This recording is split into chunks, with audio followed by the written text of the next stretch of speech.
대한민국의 대선이 끝나자마자 한국의 주변들의 반응이 심상치 않습니다. 대선 결과를 보고 미국, 일본, 중국 그리고 러시아까지 한국의 새로운 대통령에 축하를 보내고 있는데요. 그런데 몇몇 국가들은 자신들이 원하는 외교 방법을 제시하는 모습을 보여 논란이 되고 있습니다. 하지만 한국의 대선 결과를 가장 먼저 축하한 미국은 이러한 주변국들에 벌써부터 그러면 어떡하냐며 한국을 보호하는 모습도 나오고 있습니다. 한편 여러 나라들의 축전 속 러시아 푸틴 대통령의 축전도 있어 놀라움을 자아냈는데요. 러시아는 얼마 전 한국이 대러시아 제재를 시작하자 한국을 비호국으로 지정했기 때문입니다. 푸틴 대통령은 10일 대통령 당선을 진심으로 축하한다는 내용의 축전을 윤 당선인에 보냈다고 타스통신이 크렘린궁을 인용해 보도했습니다. 푸틴 대통령은 국가 정상으로서 윤 당선인의 활동이 양국 국민의 이익을 위해 관계를 증진시키는 데 기여할 것으로 기대한다며 또 한반도와 동남아시아 안보와 안정을 강화할 것으로 기대한다고 말했습니다. 그는 또 러시아와 한국은 다양한 분야에서 협력한 경험이 상당하다며 특히 긴급한 글로벌 이슈를 해결하는 데 큰 역할을 했다고 전했습니다. 푸틴 대통령의 이번 축전은 러시아의 우크라이나 침공 이후 양국이 서로를 겨냥한 제재를 내놓고 있는 와중이어서 더 관심이 모아졌는데요.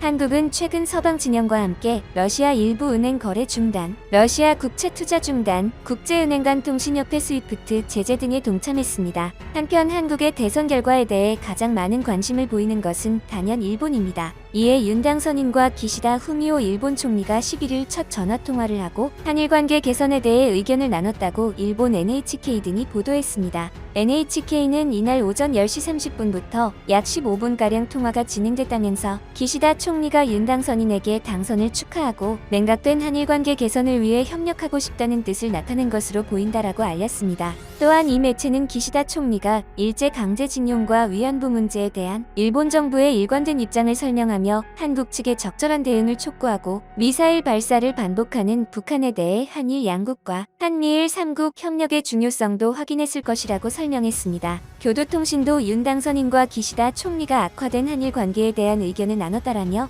윤 당선인이 한일 관계 개선의 의지를 보이고 있는 만큼 기시다 총리도 함께 실마리를 찾고 북한 대응에 관한 협력도 확인하겠다는 뜻이라고 전했습니다. 현재 일본은 한국의 새로운 정권 출범으로 한일 관계 개선을 원하고 있는데요. 이번 문 정부 이후 지금까지는 한일 관계가 상당히 얼어붙어 있었기 때문입니다. 게다가 현재 일본 내부에서는 기시다 총리와 아베 전 총리가 분열을 일으키고 있어 더욱 한일 관계 개선에 집중할 것으로 보이는데요. 또한 일본은 현재 윤 당선인이 북한의 미사일 문제에 있어 한미일 동맹을 강화하자는 움직임이라며 환영하고 있으며 서로 윈윈하는 한일 관계를 위해 긍정적인 의견을 낼 것이라고 전했습니다. 기시다 후미오 일본 총리는 10일 오전 도쿄에서 기자들과 만나 윤 당선자의 대통령 선출을 축하한다면서 국제사회가 큰 변화를 맞는 시기에 건강한 한일 관계는 세계 평화와 안전에 반드시 필요하다. 한일 관계를 이대로 방치할 수 없다고 말했습니다. 일본 언론들은 한일 관계 개선을 위해 노력하겠다는 윤 당선자의 선거기간 발언을 조명했습니다. 교도통신은 윤 당선자가 TV토론에서 대통령에 취임하면 바로 한일 관계 개선에 나서겠다. 조 바이든 미국 대통령 다음으로 기시다 총리를 만나겠다고 한 말을 전했으며 또 윤 당선자가 한미일 경제안보장관회의 개최도 주창하고 있다면서 일본 측의 대응에 따라서는 협력 심화 가능성도 있다고 전망했습니다. 요미우리 신문은 윤 당선자는 선거기간 1998년 김대중 대통령의 오부치 선언에 기초해 정상 간 셔틀 외교를 부활하고 싶은 의향을 나타냈고 과거사, 경제, 안보 문제를 포괄적으로 해결하겠다고 공언한 바 있다며 최대 현안은 강제징용 문제를 둘러싼 소송이라고 말했습니다. 강제징용 피해자들의 손해배상은 1965년 한일청구권협정 적용 대상이 아니라는 2018년 대법원 판단을 근거로 미쓰비시 등 일본 기업들에 대한 법원의 배상 판결과 자산 매각 명령이 이어지고 있는 상황을 말한 것입니다. 한편 일본 내부에서는 한국의 한미일 협력은 단지 안보 및 경제 분야에서지 사도 광산과 같은 역사 문제에서는 의견차가 좁혀지지 않을 것이라며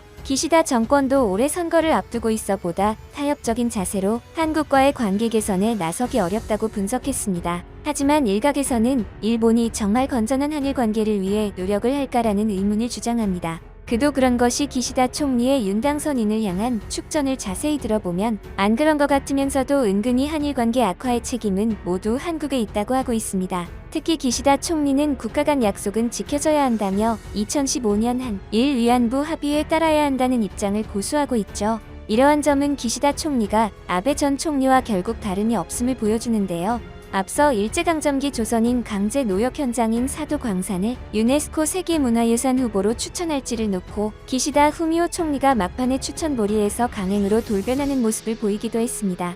또한 한편에서는 한일이 이제 그만 다투고 한국과 일본 간의 해저터널을 다시 수면 위로 올려야 한다고 주장하고 있습니다. 가덕도와 규슈를 잇는 해저터널을 빠른 시일 내에 실행에 옮겨야 한다는 것입니다. 그런데 이것 또한 일본의 일방적인 주장인데요. 일본의 일방적인 주장은 이것뿐만이 아닙니다. 대표적으로 2020년 일본 정부는 방사능 유출 사고로 오염된 후쿠시마 지역의 수산물이 안전하다며 한국의 수입 재개를 압박했습니다. 후쿠시마 수산물의 안정성에 대한 과학적인 근거가 있으니 한국의 수입 금지 철회가 타당하다는 주장이었습니다. 그런데 후쿠시마 수산물이 그렇게 안전하고 좋으면 자국에서 먹으면 되지 왜 국제적 재판까지 하면서 수출을 하려는 것인지 이해가 가지 않는데요. 이에 한국은 일본을 상대로 WTO 분쟁에서 승소했죠. 국제법상으로도 한국의 후쿠시마산 수산물 수입 금지가 타당하다고 인정된 것입니다. WTO는 심지어 1심에선 일본 승소 판결을 내렸으나 최종 판결에서 이례적으로 이를 뒤집고 한국 승소를 결정했습니다. 한국 정부는 지난 2011년 후쿠시마 원전 폭발 이후 방사능 오염 우려에 따라 인근 8개 현에서 잡히는 수산물의 수입을 전면 금지했습니다.